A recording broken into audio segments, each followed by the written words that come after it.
যে অনেক মহিলা এসে বলবে, ভাবি আপা কি বলবো, আর আপনার ভাই এত কেয়ারিং, কি যে যত্ন করে আমারে, আমার দিক খুব খেয়াল রাখে, একটু সমস্যা হতে দেয় না, বাইরে গেলে একটু পর পর ফোন দিয়ে মেসেজ দিয়ে খবর নেয়। বুঝবেন যে সাক্ষাৎ শয়তান হাজির হয়ে গেছে। এই লোক হয়তো সৎ উদ্দেশ্যে বলছে, কিন্তু শয়তান তাকে দিয়ে বলাচ্ছে আপনাকে অশান্তিতে ফেলার জন্য।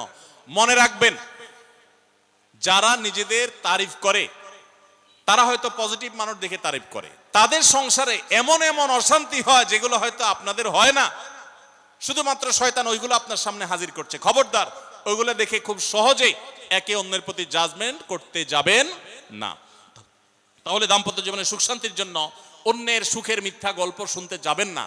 যদি সত্য গল্পও হয় তবুও মনে রাখবেন যে হয়তো সে একটা দিক তুলে ধরছে, তাদের আরো চ্যাপ্টার আছে সেটা তারা তুলে ধরছে না, তাদের চাইতে আমরা আলহামদুলিল্লাহ কম সুখে নেই। নিজেদের পজিটিভ গুলো দেখার চেষ্টা করবেন। 8 নম্বর, ক্ষমা করতে শেখা। দেখুন, ক্ষমা করতে না পারলে দাম্পত্য জীবনে কেন, কোন জীবনে আপনি কখনো সুখী হতে পারবেন না।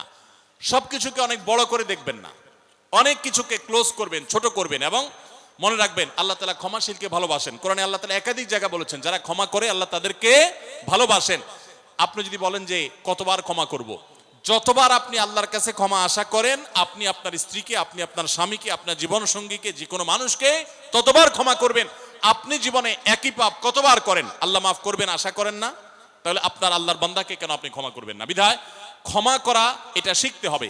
কখনো কোনো ভুল হয়েছে বুঝতে পারলে পণ্ডিতি না করে সাথে সাথে ভুল স্বীকার করা জানতে হবে, যে হ্যাঁ এটা আমি ভুল করেছি। হ্যাঁ, এটা স্বীকার করলে সে একটু মাথায় উঠে যাবে, সে একটু লাই পেয়ে যাবে, পাক। কিন্তু এটা একটা ভালো গুণ, পরবর্তীতে এটাকে ব্যালেন্স করতে পারবেন অন্যভাবে। ভুল স্বীকার করবেন। মেয়েদের সাথে বিশেষ করে যখন ঝগড়াঝাটি হয়, কোনো কিছু হয়, মনে করেন ঝগড়া তুমুল আকারে চলে গেছে, এখন আপনার স্ত্রী আপনার মৃত্যুদণ্ড জারি করবেন, জাস্ট এটা বাকি আছে। এই টাইমটাতে আপনি যদি চান যে এই রাগের পারদকে পাতাল থেকে মুহূর্তের ভিতর, আমি আকাশ থেকে মুহূর্তের ভিতরে পাতালে নামায় আনবো, আগুনের সাথে সাথে পানি করব, একটা বুদ্ধি, একটা কাজ করবেন, সাথে সাথে পানি হয়ে যাবে। সেটা কি? এতক্ষণ যা তর্ক করছেন, এখন বলেন যে আসলে তুমি ঠিক বলছো, আমারটা ভুল, ব্যাস দেখবেন যে আগুন পানি হয়ে গেছে সাথে সাথে। তো ভুল স্বীকার করতে পারে, এটা শুধু স্বামীরা না, স্ত্রীদের ক্ষেত্রে একই কথা প্রযোজ্য। এটা অনেক বড় একটা গুণ, বিশেষ করে ক্ষমা করতে পারা। ক্ষমা করতে যারা পারে না তাদেরকে আল্লাহ ভালোবাসেন না।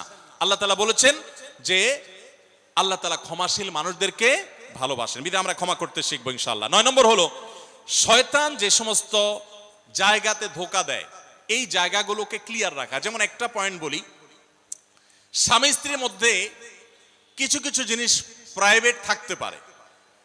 আপনার স্ত্রী আপনার শ্বশুর বাড়িতে ফোনে কথা বলেছে, কি বলেছে, আম্মা তোমার সাথে কি বলেছে, তোমার আব্বা কি বলেছে, তোমার ভাই কি বলেছে, ব্যক্তিগত বিষয়গুলো খুব বেশি খোঁচাখুচি করে জানতে যাবেন না। এগুলো জানতে গেলে অশান্তি হবে।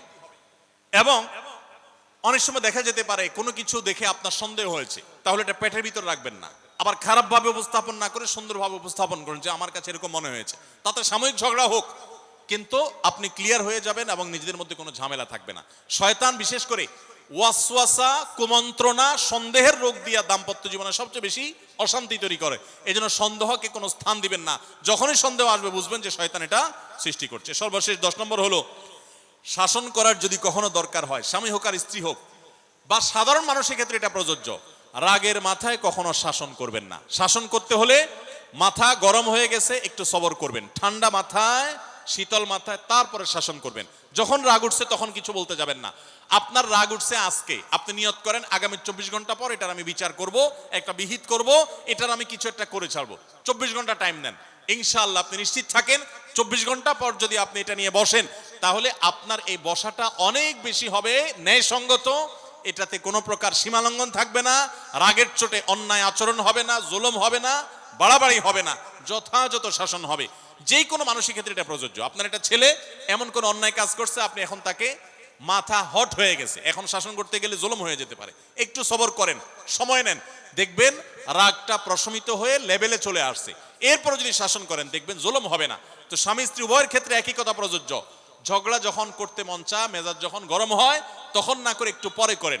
আমি সৌদি আরবে প্রবাসে যখন ছিলাম, আমি দেখেছি অনেক বাংলাদেশি ভাইরা, তখন নেটের এত বেশি প্রচলন ছিল না, তারা মোবাইলে একটার পর একটা কার্ড রিচার্জ করতো 50 রিয়াল 100 রিয়াল দিয়া। কেন?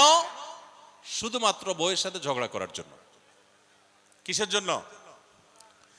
কারণ কথা বলতেছে, মনে করেন কোন একটা বিষয় নিয়ে তুমুল বিশ্বযুদ্ধ বেঁধে গেছে দুজনের, এখন এই পাশ থেকে ওই পাশ থেকে কথা চালাচালি ঝগড়াঝাটি চলতেছে, চিল্লানি চেঁচামেচি, হঠাৎ করে লাইন কেটে গেছে, ব্যালেন্স শেষ, দৌড় দিয়ে চলে গেছে দোকানে, এই তাড়াতাড়ি একটা কার্ড দেন ভাই, তাড়াতাড়ি রিচার্জ করতেছে। কেন? তাকে এখন কি করতে হবে? অসমাপ্ত ঝগড়ার সেকেন্ড ইনিংস শেষ করতে হবে। আবার কার্ড শেষ হয়ে যাচ্ছে, ইনিংস ঘোষণা হয়ে গেছে, আবার যায় সে কার্ড রিচার্জ করে থার্ড ইনিংসে ঝগড়া করছে। কত বড় বেকুব চিন্তা করে, কত বড় নির্বুদ্ধিতা। এই ঝগড়াটা স্বামী স্ত্রী যদি দুই জায়গায় থাকেন, ফোনে যদি ঝগড়া হয়, আমি বুদ্ধি দেই যে ফোনটা যখনই দেখলেন যে ঝগড়া শুরু হয়ে গেছে, তখন সাথে সাথে মোবাইলটা অফ করে ফেলান।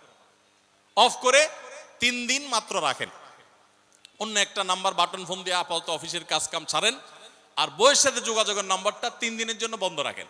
3 দিন পরে মোবাইলটা আস্তে করে ওপেন করেন।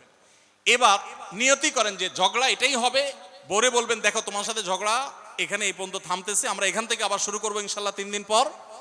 3 দিনের বিরতি দিচ্ছি, যুদ্ধবিরতি। 3 দিন পরে যদি শুরু করেন, আমি তো দায়িত্ব নিয়ে বলতে পারি, লিখিত দিতে পারি আপনাকে, 3 দিনের পর যখন আবার নতুন করে শুরু করবেন, ইনশাআল্লাহ দেখবেন আগের ঝগড়ার যে দুইজনের একজনেরও আর কিছুই নেই। এখন বউরে যদি বলেন 3 দিন পরে ফোন দিয়া বলেন, হ্যাঁ বলো তুমি জানি কি বলতেছিলা, দেখবেন যে আর কথা খুঁজে পায় না। আর আপনিও যদি বলেন যে হ্যাঁ আমি জানি কি বলতেছিলাম, দেখবেন এখন ঝগড়া করে জুত পাবেন না, গিয়ার একেবারে নরমালে চলে আসছে। এই জন্য ভাইরা, রাগ যখন হয় ওই টাইমটাতে ঝগড়াঝাটি করতে হয় না। তাহলে সেক্ষেত্রে দাম্পত্য জীবনে অশান্তি থেকে অনেকখানি বাঁচা যায়। যে ঠিক আছে আমরা ঝগড়া করব, এই বিষয়ে আমরা এখন কথা বলবো না, কালকে কথা বলবো, একটু অপেক্ষা করেন, উভয়ের জন্য সেখানে কল্যাণ থাকবে। আল্লাহ তাআলা আমাদের সবাইকে এসব বিষয়গুলোকে দেখে মেনে চলার তৌফিক দান করুন। আস-সুন্নাহ ফাউন্ডেশন, উম্মার স্বার্থে সুন্নাহর সাথে।